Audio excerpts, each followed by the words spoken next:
In just 2 months, Texas lawmakers will return to Austin and face decisions on how to address some of the state's more pressing issues, like those that impact the lives of millions of children. KCBD News Channel 11's Imani Jackson tells us what advocates are asking legislators to consider this session.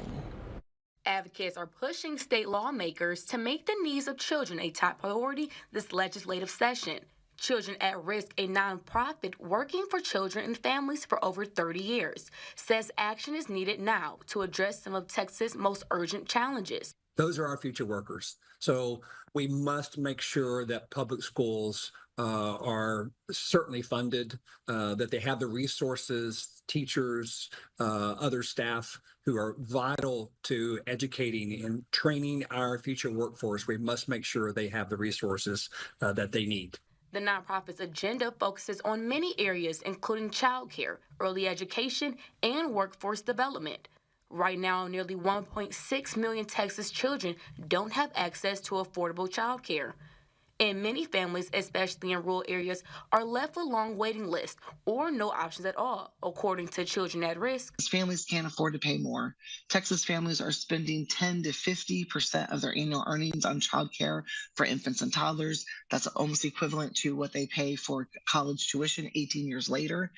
At the same time, our early childhood educators can't afford to make anything less. Children at Risk is also pushing for major investments in early childhood education. With nearly 2 million children under 5 in Texas, advocates say providing a quality, affordable education is essential to setting kids up for success.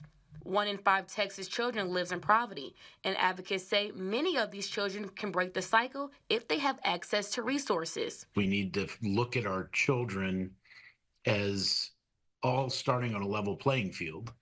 And we shouldn't have disparity between a child born in one part of town and a child born in another. And when we look at our societal impact of a lack of education, it creates problems for the community. As Texas prepares for the 2025 legislative session, the focus now shifts to how lawmakers will respond to the growing calls for change. Imani Jackson, KCBD News Channel 11.